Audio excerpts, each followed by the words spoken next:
हुई बच्ची देखी होगी, ऐसे हजारों बच्चे, उसकी आवाज में बनना चाहता हूं। कहीं कोई बच्चा ऐसा ना हो कि इस प्रेशर में, इस टेंशन में, इस माहौल में खुद को खत्म ना करे। जब तक कोई एक बड़े घर से या कोई बेहतर लड़का, खैर बड़े घर से क्यों, कोई सरकारी आदमी तैयारी करेगा। हम हजार थे, हम कुछ नहीं कर पाए, तुम लाखों में हो, कम से कम अपने हक के लिए आरटीआई तो डाल सकते हो।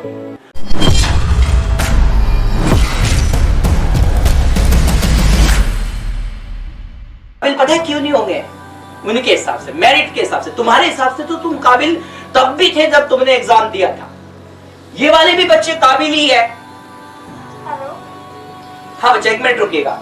तो मैं आपसे क्या कह रहा हूं, तुम तो फिर भी इसलिए रो रहे हो क्योंकि तुम्हारा डीवीपीएसटी में नाम नहीं आया। मैं तो इसलिए परेशान था कि मैं हर चीज में कामयाब था, हर चीज के लिए काबिल था, कट ऑफ से भी ज्यादा है, नंबर भी अच्छे हैं।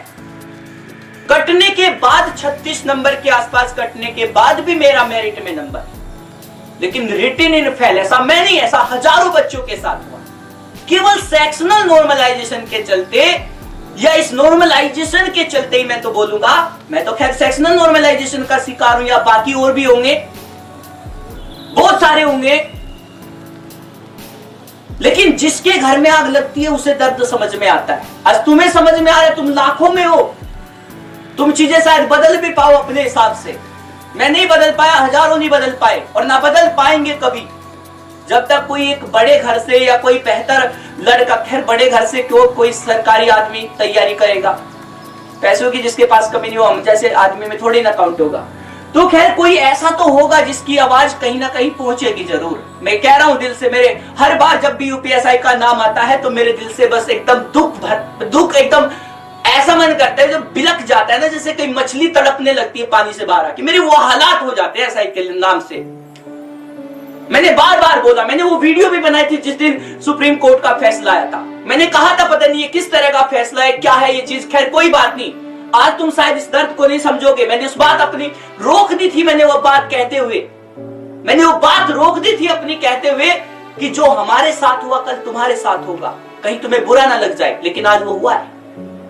तुम्हारा स्कोर अच्छा है, पर तुम अपने दोस्तों को, अपने साथियों को, भाइयों को, परिवार वाले हिस्सों को, या पड़ोसी को, या रिश्तेदार को, किसी को बताने के लायक नहीं रहे। अपनी कम में होंगे, नकारा होंगे, ना पढ़ने वाले होंगे, फोन में बैठने और फोन को देखकर मतलब चैट करते होंगे, पता नहीं क्या क्या तुम्हारे बारे में सोच रहे होंगे, और उन्हें हंसी आ रही होगी जो आपका पड़ोसी होगा कि नहीं हुआ रे, चलो ठीक ही है। लेकिन तुम्हारे माँ बाप, एक लड़की ने बोला मेरे बाप नहीं है, मेरे पिताजी नहीं है, मेरी माँ है, वो भी सही तरीके से, उनका जो दिमाग है वो उस तरीके से, मतलब मेंटली वो ठीक उस तरीके से नहीं है, नॉर्मल नहीं है। कहने का मतलब वो बच्ची रो रही थी, आपने देखी बिलकती हुई, वो रोती हुई बच्ची देखी होगी, ऐसे हजारों बच्चे, उसकी आवाज में बनना चाहता हूं। कहीं कोई बच्चा ऐसा ना हो कि इस प्रेशर में, इस टेंशन में, इस माहौल में खुद को खत्म ना करे।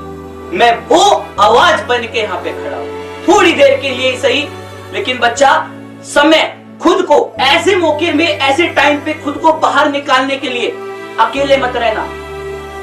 अगर आपको ये टेंशन है, बहुत ज्यादा टेंशन होगी, मैं 7 दिन नहीं सोया था, मेरी आंखें दांत मोटी। जिस दिन मेरा अभी फाइनल सुप्रीम कोर्ट का फैसला है, उस दिन तो मैं सिस्टम से ही उठ गया, सिस्टम से ही सब शरीर में से एकदम जान सी निकल गई।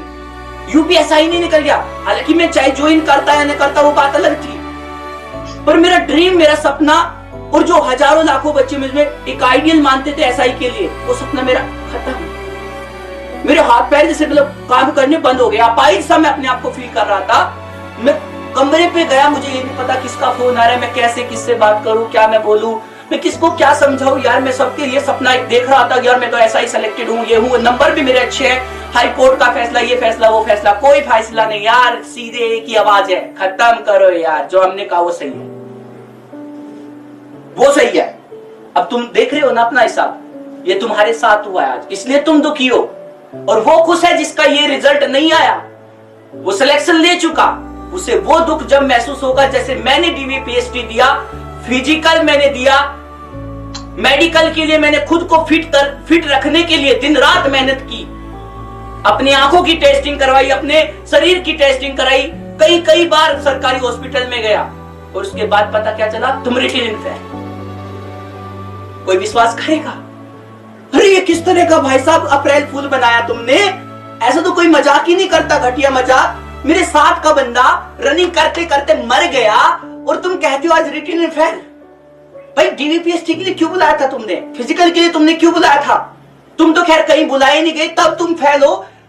बेहतर स्कोर करने के बाद 125 के बाद 127 के पास हजारों कॉल मेरे पास आ रही है, इतना बढ़िया स्कोर करने के बाद तुम फेल हो। तुम इसलिए दुखी हो कि तुम्हारा डीवीपीएसटी में नहीं हुआ, मैं तो इसलिए दुखी था कि मेरा सब कुछ हुआ, हजारों बच्चों का हुआ, लेकिन कुछ हुआ? कुछ नहीं हुआ। नॉर्मलाइजेशन हुआ। केवल नॉर्मलाइजेशन हुआ, केवल वो चीज हुई जो लाइफ में पता नहीं यार किस तरह का ये फैसला है कि एक बंदा सेक्शनल कट ऑफ पास करके, हर तरीके से पास करके, मेहनत करके, हजारों सपने देखकर 5 साल कोर्ट में लड़ने के बाद भी कुछ नहीं हुआ। कुछ नहीं होता। जिसका होता है वो खुश, और जिसका नहीं होता दुनिया हंसती है। तुमसे पूछ नहीं रहा होगा कि आज तुम्हारा कितना स्कोर है, मैटर ही नहीं करता है। तुम्हारे भाई का हुआ है, तुम्हारे पड़ोसी का हुआ है, उस रिश्तेदार का हुआ है, 35,000 का हुआ है, तुम्हारा क्यों नहीं हुआ? इस बात को मैटर करता है। बस फाइनल में मेरिट में दिखना चाहिए। उनका भी तो नॉर्मलाइजेशन हुआ होगा, तुम्हारा ही क्यों नहीं हुआ? बुरी किस्मत वाले, पैदा ही होते मर जाता।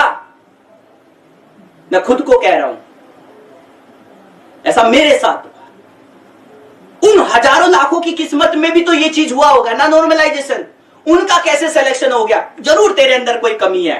हाँ, मेरे अंदर कमी है कि मैं साला पैदा हुआ, मैं पैदा हुआ, ये मेरी कमी है। लेकिन मेरे हाथ में नहीं था ना भाई, मेरे हाथ में मेहनत थी। उस लड़की के हाथ में मेहनत थी जो 2018 में एसएससी जीडी में बाहर होके 3 साल से लगातार एसआई बनने का सपना देख रही थी। सपना देखा उसने एसआई बनने का, कोशिश भी करी, ईडब्ल्यूएस में 117 क्वेश्चन भी ठीक करे, हर तरीके से। उसके घर में कोई नहीं है, अकेली वो है जो घर चला सकती थी। 3 साल कम नहीं होते, हर दिन में 24 घंटे और 365 दिन होते हैं। रो रही है एक बच्ची बात करने के लिए, लेकिन मुझे पता है उसका भी दुख इसी में से कोई एक होगा। आप में से भी कई सारे बच्चे होंगे जो मेरी आवाज सुन रहे होंगे। एक दूसरे की आवाज बनिए, एक दूसरे की शक्ति बनिए, ताकत बनिए।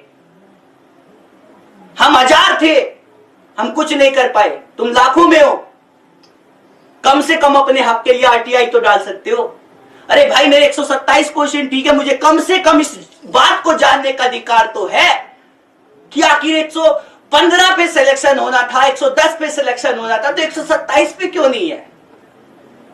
और तुम मुझे यार ये बताओ, मैं इसलिए परेशान था कि 160 क्वेश्चन है और 160 में से 127 क्वेश्चन मैंने ठीक करे, मतलब 33 क्वेश्चन मुझसे गलत हो गए। तो मैं 200 क्वेश्चन कैसे कर लेता रे बाबा? 160 में से मैं 127 क्वेश्चन ठीक करे, क्या ये मेरी गलती है? 160 में से 200 क्वेश्चन तो ठीक नहीं करता ना मैं। थी तो 160 ही, तो इजी शिफ्ट तो आपने बनाई थी, मैंने तो इजी शिफ्ट नहीं बनाई थी ना। शिफ्ट आसान देने वाले भी आप हो, मेहनत करने वाले हम हैं, दिन रात मेहनत हम करते हैं, हर एक चीज हम करते हैं। तो आखिर ये कैसे हुआ? कैसे हुआ ये? कोई भी बच्चा जो एग्जाम देने जाता है उसके लिए शिफ्ट हार्ड और आसान नहीं होती है। मेहनत करने वाले के लिए, उसके लिए सपना होता है वो एग्जाम, जिसके लिए वो दिन रात जगता है, मेहनत करता है, मरता रहता है। और वो मेहनत हमने की, तो हमने क्या गलती की? अगर 127 क्वेश्चन ठीक हुए, तुमने हमारा नॉर्मलाइजेशन किया या जो भी किया वो तो हमें पता ही नहीं, हमारा तो फाइनल सिलेक्शन नहीं हुआ, तो किस तक ये आवाज पहुंचाएंगे बताओ? कोई सुनने वाला नहीं है, फोन लगातार चल रहा है, लगातार घंटी बज रही है। बताइए आप क्या कहना चाहते हैं मैम, आप बताइए।